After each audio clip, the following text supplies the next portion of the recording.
राज्यपाल रमेन डेका ने श्रद्धा सुमन किया अर्पित। महात्मा गांधी को राजभवन में दी गई श्रद्धांजलि। अधिकारियों ने कचरा एकत्र कर किया निपटान। बस्तर दौरे पर रहेंगे केंद्रीय मंत्री अमित शाह। डिप्टी सीएम ने प्रवास कार्यक्रम का किया निरीक्षण। पुलिस को मुस्तैदी के साथ ड्यूटी के आदेश। अयोध्या धाम के लिए यात्री रवाना। 51 तीर्थ यात्रियों को किया गया रवाना। विधायक लता उसेडी ने किया रवाना। बड़े डोंगर में आर्थिक सशक्तिकरण की नई मिसाल। मंदिर प्रांगण में दीदियों ने लगाई दुकान। पूजा सामग्री के सामानों की लगाई दुकान। और अखिल भारतीय की ओर से प्रशिक्षण। निःशुल्क दिया जाएगा सैन्य प्रशिक्षण। प्रशिक्षण का 8वां चरण किया जाएगा प्रारंभ।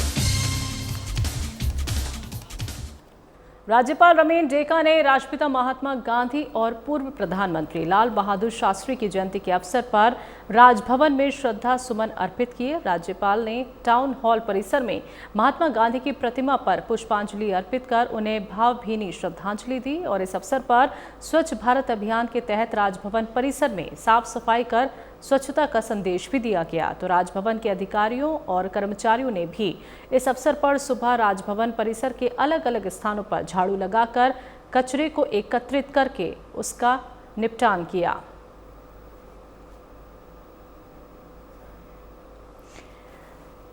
तो राज्यपाल रमेन डेका ने श्रद्धा सुमन अर्पित किया। आपको बता दें कि राष्ट्रपिता महात्मा गांधी और पूर्व प्रधानमंत्री लाल बहादुर शास्त्री की जयंती के अवसर पर राजभवन में श्रद्धा सुमन अर्पित किए गए और राजभवन के अधिकारियों और कर्मचारियों ने भी इस अवसर पर सुबह राजभवन परिसर के अलग अलग स्थानों पर झाड़ू लगा के स्वच्छता अभियान के प्रति लोगों को जागरूक किया। तो राज्यपाल ने टाउन हॉल परिसर में महात्मा गांधी की प्रतिमा पर पुष्पांजलि अर्पित कर उन्हें भावभीनी श्रद्धांजलि अर्पित की।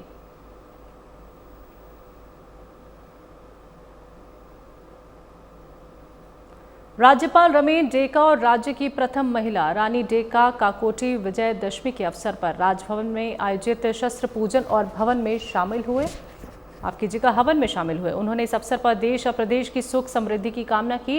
राजभवन परिसर में विधिवत शस्त्र पूजा की गई। राज्यपाल ने राजभवन के अधिकारियों और कर्मचारियों को विजयदशमी और दशहरे पर्व की शुभकामनाएं भी दी। तो विजयदशमी के अवसर पर राजभवन में कार्यक्रम आयोजित किया गया, जहां पे शस्त्र पूजन और हवन में राज्यपाल शामिल हुए और इसी के साथ राजभवन परिसर में विधिवत शस्त्र पूजा भी की गई। देश और प्रदेश की सुख समृद्धि के लिए यहां पे शुभकामनाएं दी गई, प्रार्थना की गई। तो राज्यपाल रमेन डेका और राज्य की प्रथम महिला रानी डेका काकोटी विजयादशमी के अवसर पर राजभवन पहुंचे और वहां पे आयोजित शस्त्र पूजन और हवन में शामिल हुए। डिप्टी सीएम और प्रभारी मंत्री बस्तर जिला विजय शर्मा ने बुधवार को केंद्रीय गृह मंत्री अमित शाह के आगामी 4 अक्टूबर को बस्तर दौरे की तैयारियों का निरीक्षण कर अधिकारियों को सभी आवश्यक तैयारी और व्यवस्था समयपूर्ण सुनिश्चित किए जाने के निर्देश दिए।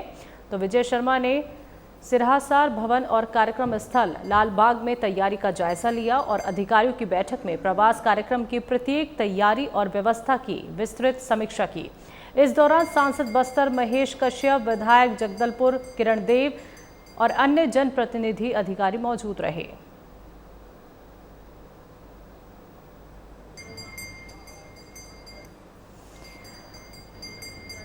तो बता दें आपको कि डिप्टी सीएम और प्रभारी मंत्री बस्तर जिला विजय शर्मा ने बुधवार को केंद्रीय गृह मंत्री अमित शाह के आगामी यानी आने वाले 4 अक्टूबर को बस्तर दौरे की तैयारियों का निरीक्षण किया, जायजा लिया और अधिकारियों को सभी आवश्यक दिशा निर्देश दिए गए।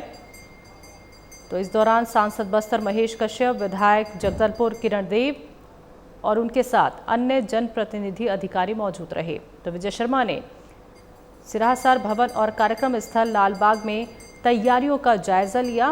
किसी भी तरीके की कोई चूक ना हो, इसको लेकर डिप्टी सीएम और प्रभारी मंत्री बस्तर जिला विजय शर्मा ने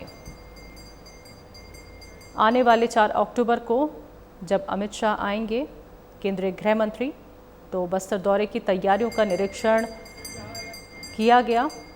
डिप्टी सीएम के द्वारा, प्रभारी मंत्री के द्वारा किसी भी तरीके की कोई भी व्यवस्था में परेशानी ना हो, दिक्कत ना हो, इसको लेकर ये तमाम जायजे लिए गए।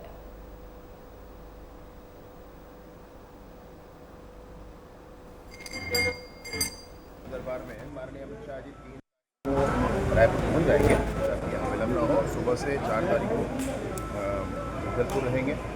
माँ दंतेश्वरी के दर्शन के उपरांत सिरसा भवन में ही मोरिया दरबार में सम्मिलित होंगे। एक स्वदेशी मेला है उसमें सम्मिलित होंगे और सारे माझी, पालकी, गायता, पेरमा पुजारियों के साथ उनका भोजन के बाद उनका प्रस्थान।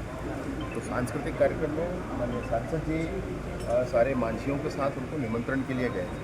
उस निमंत्रण को उन्होंने स्वीकार किया और हम सबकी दिशा है। सर, तेलंगाना कमेटी और दंकानी कमेटी में विवाद उत्पन्न हो रहा है, क्या संवाद की स्थिति है? क्या उन लोगों ने पहले भी शांति वार्ता की बात कही थी? हम लोगों ने बहुत स्पष्टता से और इस बार माननीय केंद्रीय गृह मंत्री जी ने भी बहुत स्पष्टता से ये कहा है कि उनके कुछ बड़े नेताओं ने जो चाहा है कि हम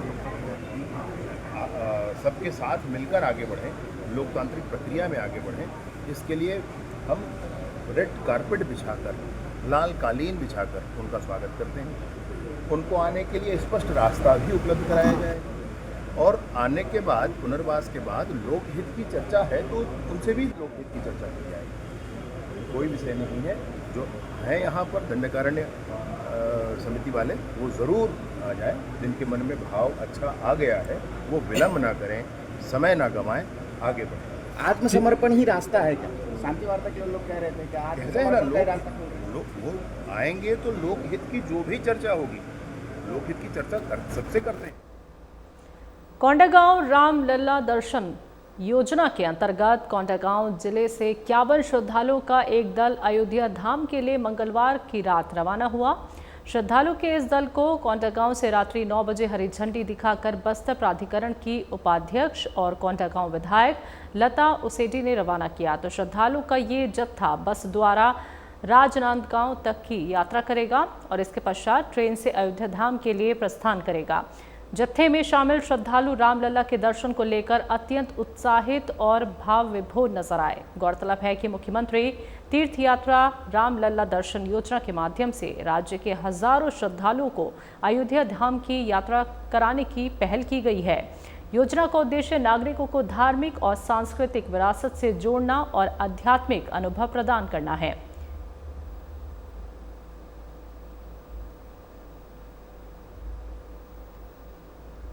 तो कोंडागांव जिले के विकासखंड फरस गांव से 18 किलोमीटर दूर ग्राम पंचायत बड़े डोगर में स्थित मां दंतेश्वरी मंदिर के प्रांगण में स्वयं सहायता समूह की दीदियों ने शारदीय नवरात्रि के शुभ अवसर पर टेंट लगाकर पूजा सामग्री और धार्मिक सामग्रियों की बिक्री कर एक नई आर्थिक सफलता हासिल की है।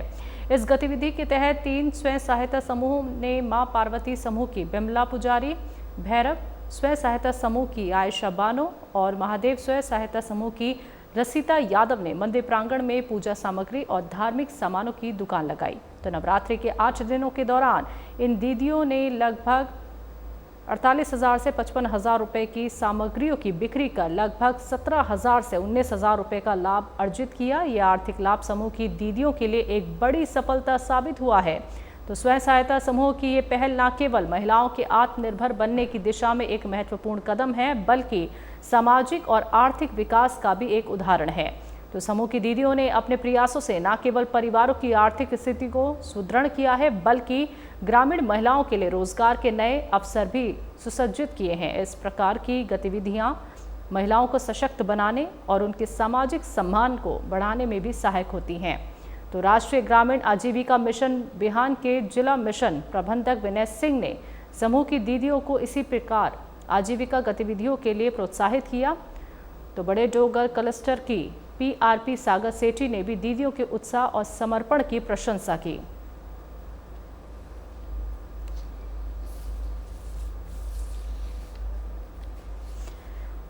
तो आपको बता दें कि आर्थिक सशक्तिकरण की नई मिसाल यहाँ पे दीदियों ने पेश की है। तो स्वयं सहायता समूह की ये पहल न केवल महिलाओं के आत्मनिर्भर बनने की दिशा में एक महत्वपूर्ण कदम है, बल्कि सामाजिक और आर्थिक विकास का भी एक उदाहरण है। बता दें आपको कि कोंडागांव जिले के विकास खंड फरसगांव से 18 किलोमीटर दूर ग्राम पंचायत बड़े डोगर में स्थित मां दंतेश्वरी मंदिर के प्रांगण में स्वयं सहायता समूह की दीदियों ने शारदीय नवरात्रि के शुभ अवसर पर टेंट लगाकर पूजा सामग्री और धार्मिक सामग्रियों की बिक्री करके एक नई आर्थिक सफलता हासिल की है। तो नवरात्रि के 8 दिनों के दौरान इन दीदियों ने लगभग 48,000 से 55,000 रुपये की सामग्रियों की बिक्री की और इसका लाभ इनको ये मिला कि लगभग 17,000 से 19,000 रुपये का लाभ इन लोगों ने अर्जित किया है। अखिल भारतीय पूर्व सैनिक सेवा परिषद कोंडागांव के द्वारा दिनांक 4 अक्टूबर से प्रतिदिन सुबह 5:30 बजे से सुबह 7 बजे तक विकास नगर स्टेडियम कोंडागांव में निःशुल्क सैन्य प्रशिक्षण का 8वां चरण प्रारंभ किया जाएगा। अखिल भारतीय पूर्व सैनिक सेवा परिषद कोंडागांव के द्वारा अग्निवीर, थल सेना, जल सेना, वायुसेना, ITBP, CRPF, BSF, Assam rifle, SSB, Chhattisgarh armed police force, railway police force, Chhattisgarh police, Bastar fighter, home guard और फॉरेस्ट गार्ड के पदों की भर्ती के लिए निःशुल्क प्रशिक्षण दिया जाएगा। तो वहीं सभी युवक और युवतियों से भी ये अपील की गई है कि प्रशिक्षण में भाग लेकर देश सेवा में अपना अमूल्य योगदान दें।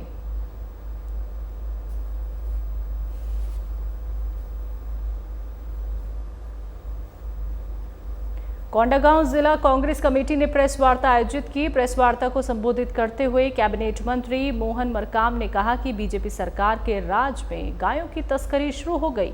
गायें भूख से, दुर्घटना से मर रही हैं।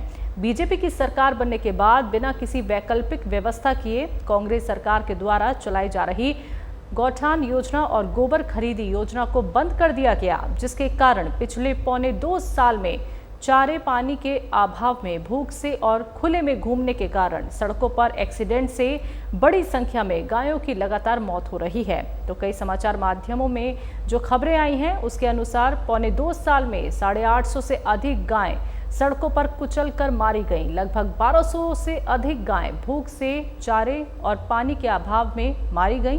तो 200 से अधिक गायें जहरीला पदार्थ आदि खाने से मारी गईं। गौठान बंद होने के कारण आवारा घूम रहे गौवंश जब एक समस्या के रूप में सामने आए तो सरकार ने अघोषित रूप से एक बेहद ही क्रूर निर्णय लिया और गौवंश की तस्करी को बढ़ावा देने शुरू कर दिया गया। तो 2023 में लगभग 14 लाख गौवंश का राज्य में कांग्रेस की सरकार के समय 1,800,000 गौठानों में व्यवस्थापन होता था।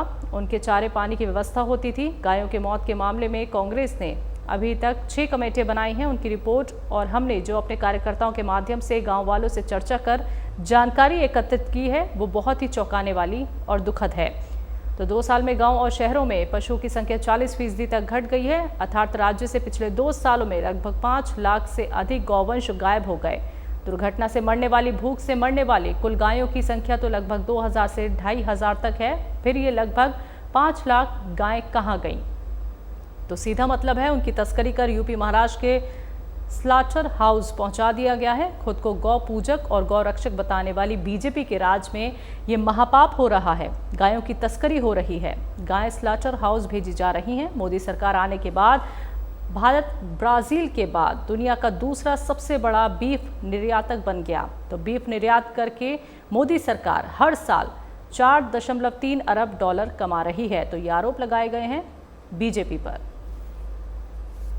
सभी पत्रकार साथियों, छत्तीसगढ़ की भारतीय जनता पार्टी की सरकार तथाकथित गौ माता की रक्षा करने वाली सरकार का तमगा लेके बैठी है, मगर पिछले 1.25 सालों में 5 लाख पशुधन राज्य से गायब हैं। 2,500 गायों की दुर्घटना एवं भूख से मौत हुई है। भाजपा सरकार के राज में गायों की तस्करी शुरू हो गई है। गायें भूख से, दुर्घटना से मर रही हैं। भाजपा की सरकार बनने के बाद बिना किसी वैकल्पिक व्यवस्था किए कांग्रेस सरकार के द्वारा चलाई जा रही गौठान योजना और गोबर खरीदी योजना को बंद कर दिया गया है, जिसके कारण पिछले 1.25 सालों में चारे पानी के अभाव में, भूख से तथा खुले में घूमने के कारण सड़कों पर एक्सीडेंट से बड़ी संख्या में गायों की लगातार मौत हो रही है। विभिन्न समाचार माध्यमों में जो खबरें आई है उसके अनुसार पौने 2 वर्ष में 850 से अधिक गाय सड़कों पर कुचल कर मरी गई। लगभग 1200 से अधिक गाय भूख से चारे पाने के अभाव में मारी गई। 200 से अधिक गाय जहरीली पदार्थ आदि खाने से मारी गई। गोठान बंद होने के कारण आवारा घूम रहे। कोंडागांव के क्षेत्र ग्राम श्यामपुर में सार्वजनिक दुर्गा उत्सव समिति द्वारा भव्य दुर्गा उत्सव आयोजन किया गया। तो शारदीय नवरात्रि के महापर्व पर ग्राम श्यामपुर के मां दंतेश्वरी मंदिर के प्रांगण में मां दुर्गा माता की मूर्ति स्थापना की गई। वहीं रोज शाम महाआरती महिलाओं द्वारा माता सेवा भक्ति गीत संगीत के बाद जोर शोर से चल रहा है। तो गरबा श्यामपुर में सालों से ग्रामीणों द्वारा मां दुर्गा की प्रतिमा स्थापित कर बड़ी धूमधाम से और श्रद्धा पूर्वक पूजा पाठ किया जा रहा है। तो ग्राम के महिलाएं और बच्चों द्वारा गरबा नृत्य उत्सव का भी आनंद लिया गया। महिलाएं बच्चों द्वारा बहुत ही सुंदर गरबा नृत्य का नवरात्रि पर्व धूमधाम से मनाया गया। तो श्यामपुर की प्रतिष्ठित शैलेंद्र चौहान द्वारा पूरे 9 दिन तक गरबा नृत्य करने वाले को 3 लोगों को रोजाना इनाम दिया जा रहा है। तो कोंडागांव के क्षेत्र ग्राम श्यामपुर में सार्वजनिक दुर्गा उत्सव समिति द्वारा भव्य दुर्गा उत्सव आयोजित किया गया। तो गरबा श्यामपुर में सालों से ग्रामीणों द्वारा मां दुर्गा की प्रतिमा स्थापित की जाती है और बहुत ही धूमधाम के साथ श्रद्धापूर्वक पूजा पाठ किया जाता है, गरबा खेला जाता है। तो महिलाएं बच्चे बहुत ही सुंदर गरबा नृत्य कर नवरात्रि धूमधाम से मनाते हैं। तो समिति के अध्यक्ष पारेश्वर ठाकुर द्वारा गरबा प्रभारी भानुशंकर ठाकुर रामदेव कौशिक ने गरबा नृत्य विजेताओं को बधाई देकर उनका उत्साह भी बढ़ाया।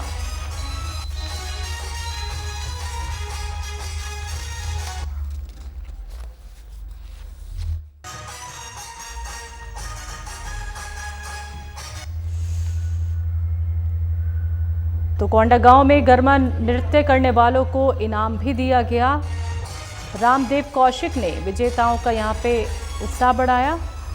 हर बार यहां पे नवरात्रि का पर्व धूमधाम के साथ मनाया जाता है। बच्चों से लेकर बड़ों तक यहां पे आते हैं माता के दर्शन करने। तो श्यामपुर की प्रतिष्ठित शैलेंद्र चौहान द्वारा पूरे 9 दिन तक गरबा नृत्य करने वाले को 3 लोगों द्वारा रोजाना इनाम दिया जाता है। मुख्यमंत्री विष्णुदेव साय ने राजधानी रायपुर के इंदिरा गांधी कृषि विश्वविद्यालय परिसर में अंतर्राष्ट्रीय वृद्धजन दिवस के राज्य स्तरीय आयोजन को मुख्य अतिथि के रूप में संबोधित किया। उन्होंने कहा कि वृद्धजन हमारे मार्गदर्शक और संस्कृति के अमूल्य वाहक हैं, जिनकी देखभाल सरकार और समाज दोनों की जिम्मेदारी है। मुख्यमंत्री ने वृद्धजनों को शॉल और श्रीफल भेंटकर उन्हें सम्मानित किया। उन्होंने राज्य में सियान गुडी की स्थापना रायपुर, बिलासपुर, कोरबा और दुर्ग में पीपीपी मॉडल पर सर्व सुविधा युक्त वृद्धाश्रम बनाने और दिव्यांगजनों के उपकरण रिपेयरिंग के लिए रायपुर में सर्विस सेंटर खोलने की घोषणा की। तो नशा मुक्त भारत अभियान के तहत 25 नशा मुक्ति रथों को रवाना भी किया गया। सियान गुड़ी बनाने की घोषणा करते हैं। सियान गुड़ी ये छत्तीसगढ़ी में है। सियान मतलब बुजुर्ग और गुड़ी मतलब एक जो घर होता है गुड़ी। तो सियान गुड़ी बनाएंगे जगह जगह पर, ताकि ऐसे जो वृद्ध जन होंगे जिनको अपने घर में ठीक से सुख सुविधा नहीं मिल पाएगी, तो उनका हर तरह का देखभाल, उनकी मनोरंजन का वहां पर साधन, ये सब उस सियान गुड़ी में उपलब्ध होगा। तो आज मुख्यमंत्री के नाते हम सियान गुड़ी इसकी हम घोषणा कर रहे हैं। और आज जो हमारे प्रदेश के 4 बड़े शहर हैं, रायपुर, बिलासपुर, कोरबा और दुर्ग, यहाँ पर पीपीपी मॉडल में सर्व सुविधा युक्त, आधुनिक सुविधा से युक्त वृद्धाश्रम का निर्माण करेंगे। जिनको भी आवश्यकता होगी वृद्धाश्रम में जाने की, तो वहाँ पर किसी भी तरह की उनको परेशानी नहीं हो, इसलिए 4 जगह सर्व सुविधा युक्त वृद्धाश्रम की भी हम आज घोषणा करते हैं। और एक और घोषणा करते हैं कि एक सेंटर होगा जहां पर जो हम लोग दिव्यांगजन को कुछ भी देते हैं, चाहे ट्राईसाइकिल दिए या कुछ भी दिए, ईयरफोन दिए या चश्मा दिए, तो उसके मरम्मत के लिए लोग भटकते रहते हैं और मरम्मत भी नहीं हो पाता है। तो ऐसा सेंटर होगा रायपुर के अंदर में जहां पर उनका हर तरह का जो संयंत्र है उसका मरम्मत हो जाएगा। तो आज इस अंतर्राष्ट्रीय वृद्धजन दिवस के अवसर राष्ट्रपिता महात्मा गांधी और भारत गणराज्य के पूर्व प्रधानमंत्री भारत रत्न लाल बहादुर शास्त्री की जयंती पर रायपुर नगर पालिका निगम रायपुर के संस्कृति विभाग के तत्वाधान में ऐतिहासिक टाउन हॉल के प्रांगण और आजाद चौक के किनारे स्थित राष्ट्रपिता महात्मा गांधी की क्रमशः प्रतिमा और मूर्ति स्थल पर और शास्त्री चौक के किनारे पूर्व प्रधानमंत्री लाल बहादुर शास्त्री की प्रतिमा स्थल पर रखे गए संक्षिप्त पुष्पांजलि आयोजन में पहुंचकर प्रदेश के मुख्यमंत्री विष्णुदेव साय ने छत्तीसगढ़ राज्य के सभी निवासियों की ओर से राष्ट्रपिता महात्मा गांधी और पूर्व प्रधानमंत्री भारत रत्न लाल बहादुर शास्त्री का सादर नमन करते हुए उन्हें आदर सहित श्रद्धांजलि दी। पीसीसी चीफ दीपक बैज ने अपने निज निवास में प्रेस वार्ता का आयोजन किया। आज गांधी जयंती और लाल बहादुर शास्त्री जयंती पर बैज ने कहा कि आज़ादी की लड़ाई में महात्मा गांधी का महत्वपूर्ण योगदान था। आज उनकी जयंती पर पूरा देश उनको याद कर रहा है। साथ ही लाल बहादुर शास्त्री जी को भी आज पूरा देश याद कर रहा है। आज उनकी भी जयंती है।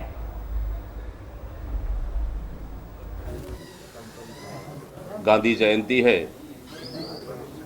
और राष्ट्रपिता महात्मा गांधी जी का आज़ादी की लड़ाई में महत्वपूर्ण योगदान था। आज पूरा देश उनको श्रद्धा सुमन अर्पित करती है और साथ ही आज लाल बहादुर शास्त्री जी की भी जयंती है। उन्होंने जय जवान जय किसान का नारा भी दिया, उनको भी श्रद्धा सुमन अर्पित करती है। साथ ही आज छत्तीसगढ़ और पूरे देश में आज दशहरा कि इस पावन अवसर पर विजयादशमी के रूप में पूरे छत्तीसगढ़ मना रहे। निश्चित रूप से बहुत बहुत बधाई। गांधी जयंती दशहरे के साथ साथ आरएसएस की स्थापना के 100 वर्ष पूरे हो चुके हैं। बीजेपी ने स्थापना के 100 वर्ष पूरा होने पर सिक्का भी निकाला तो बैज बीजेपी से कई सवाल भी पूछे और आरोप भी लगाए। दीपक बैज ने कहा कि मेरा एक सवाल है कि देश की आज़ादी में उनका क्या योगदान है, आज़ादी के लिए उनके कितने नेता जेल गए, कितनों ने बलिदान दिया। उन्होंने आरोप लगाते हुए ये भी कहा कि देश आज़ाद होने के बाद 50 से 55 साल तक उन्होंने झंडा नहीं फहराया, वो आज़ादी के खिलाफ थे। क्या आरएसएस के पाठ्यक्रम में इसे भी शामिल किया जाएगा? आज आरएसएस का 100 साल पूरा होने पर कल प्रधानमंत्री जी ने बड़ी लंबी भाषण भी दी, साथ ही सिक्का भी उन्होंने जारी किया और डाक टिकट भी आरएसएस के नाम से जारी किया। साथ ही अब पाठ्यक्रम में भी शामिल आरएसएस को शामिल करने जा रहे हैं। लेकिन मेरा एक सवाल है कि हिंदू महासभा के रूप में 1925 को स्थापना हुई और देश आजाद 1947 को हुआ, तो इस बीच में आरएसएस का क्या योगदान रहा? पीसीसी चीफ दीपक बैज ने अपने निज निवास में प्रेस वार्ता का आयोजन किया। वहीं केंद्रीय गृह मंत्री अमित शाह के बस्तर दौरे पर बैज ने कई सवाल उठाए। उन्होंने कहा कि हमारा सवाल है कि रेड कारपेट किसके लिए बिछा रहे हैं? क्या निजी उद्योगपति अदानी अंबानी के लिए रेड कारपेट बिछाया जा रहा है? क्या अमित शाह गारंटी देंगे कि बस्तर के खनिज संसाधन नहीं बिकेंगे? बस्तर में लगातार निर्दोष आदिवासी मारे जा रहे हैं। क्या केंद्रीय गृह मंत्री बताएंगे इसके लिए जिम्मेदार कौन है? नगरनार स्टील प्लांट क्या निजी हाथों में दी जा रही है? आदिवासियों के शुरू किए अस्पताल को निजी हाथों में क्यों दिया जा रहा है? इन सब सवालों का जवाब केंद्रीय गृह मंत्री अमित शाह को देना चाहिए। गृह मंत्री जी जगदलपुर आ रहे हैं तो हमारा 2-3 सवालें रहेगी कि लगातार रेड कारपेट बिछाने की राज्य सरकार बात कर रही है। हमारा सवाल है रेड कारपेट किसके लिए? अंबानी और अडानी के लिए, निजी उद्योगपतियों के लिए, ताकि बस्तर के खनिज संसाधन को लूटा जा सके। और जो लगातार निर्दोष आदिवासियों की हत्या हो रही है, हत्या का जिम्मेदार कौन है? कौन रोकेगा उस हत्या को। लगातार हमारे शिक्षा दूत मारे जा रहे हैं और सरकार बड़ा दावा कर रही है। कैसे रुकेगा वो? उसकी सुरक्षा की जिम्मेदारी किसकी है? फिर से हमारा सवाल, नगरनार स्टील प्लांट। छत्तीसगढ़ की खबरों में अभी के लिए इतना ही। मुझे दीजिए इजाजत। नमस्कार।